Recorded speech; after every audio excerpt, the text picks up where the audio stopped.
अरे वीर देखो मैंने तुम्हारे लिए नए जूते लाए हैं। तुम मैंने पहन कर देखो कि कैसे लग रहे हैं तुम्हारे पैरों में। अरे नहीं इमली मेरे जूते तो एकदम से ठीक है। मेरे लिए नए जूते लेने की तुझे क्या ज़रूरत पड़ गई थी। ये जूते तुमने जहाँ से भी लाए हैं वहाँ तुम वापस कर दो। लेकिन इमली की जिद की वजह से वीर वो जूते पहन लेता है। अरे वीर अब 2 कदम चल के देखो कि कैसे लग रहे हैं तुम्हारे पैरों में।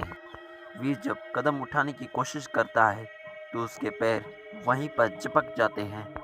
अरे इमली कैसे जूते लाए हैं तुमने?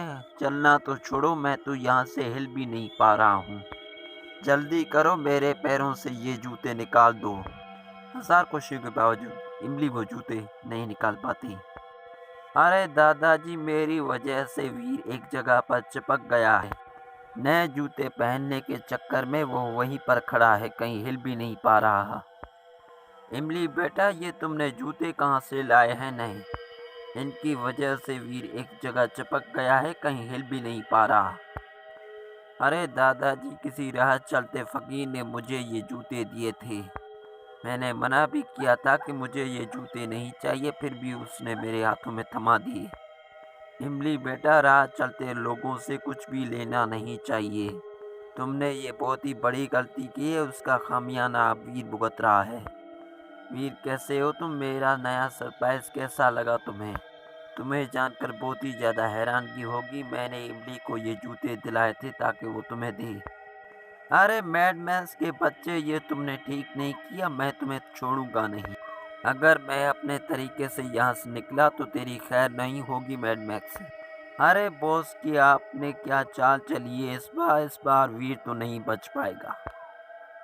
अरे हाँ टिम्बकटू लग तो ऐसा ही रहा है कि वीर अब मेरे जाल में फंस चुका है। अरे भोला तुम यहीं रुको, कहीं पर जाना नहीं, मुझे ज़रूरी काम याद आ चुका है, वो मैं पूरा करके आता हूँ। मैं यूं गया और यूं आया, तुम जाना नहीं कहीं। ऐसा कहकर वहाँ से वीर चला जाता है। वीर के जाने के बाद वहाँ पर मैड मैक्स आ जाता है। बोला आखिरकार तुम मुझे मिल ही गए, अब मैं तुझे अपने हाथों से नहीं जाने दूंगा। मैड मैक्स भोला को अपने साथ ले जाता है। इमली लगता है भोला को मैड मैक्स उठाकर ले चुका है। वीर जल्दी करो भोला को बचाओ वरना मैड मैक्स उसे नुकसान देगा। मैड मैक्स जितना बुरा है उतना भोला अच्छा है। भोला तुमने मेरा हक छीना है, अब मैं तुम्हारी जिंदगी छीन लूंगा। तुमने बापूजी का सारा जायदाद अपने नाम करवाया, इसका मैं बदला तुमसे लेकर रहूंगा। नहीं बड़े भैया ऐसी कोई बात नहीं है, बापूजी ने सारा जायदाद ज़बरदस्ती मेरे नाम किया था, मैंने रोका भी था उसे। लेकिन फिर भी बापूजी नहीं माना, उसने सारा जायदाद मेरे हवाले कर दिया था। और वहाँ पर वीर पहुँच जाता है भोला को बचाने के लिए।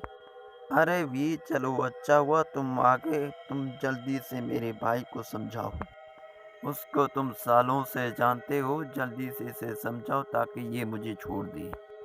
अरे वीर तुम भी आ गए हो, चलो अच्छा हुआ, तुम्हें भी अच्छा सबक सिखाऊंगा इस भोले के साथ। अब अपने दोनों दुश्मनों को ही के साथ सजा दूंगा मैं। अरे मैड मैक्स मैं तुम्हें कहता हूँ कि जल्दी से भोला को छोड़ दो वरना तेरी खैर नहीं। मैं तो तुम्हें यहाँ भाई का धर्म समझाने आया था, लगता है अब तुम्हें अच्छी तरीके से समझाना होगा भाई का धर्म। मैड मैक्स भोला को और वीर को एक सीक्रेट जगह पर ले आता है और उन दोनों को बंदी बना लेता है। अब क्या होगा तुम दोनों का? तुम्हारा आखिरी वक्त आ चुका है। अरे मैड मैक्स क्या हाल है? बहुत दिनों के बाद मिले हो तुम। वीर ने मुझे सब कुछ बता दिया था, यहाँ आने से पहले जल्दी से इन दोनों को तुम छोड़ दो वरना इसी लेज़र गन से तेरे होश ठिकाने लाऊंगा मैं। तेरी कमी थी जो तुम भी यहाँ आ गए मेरे मिशन को नाकाम बनाने के लिए। मैं अपना बदला इन दोनों से भी लूँगा और तुमसे भी लूँगा आज की हार का। मैड मैक्स डर जाता है और वो भोला और वीर को छोड़ देता है।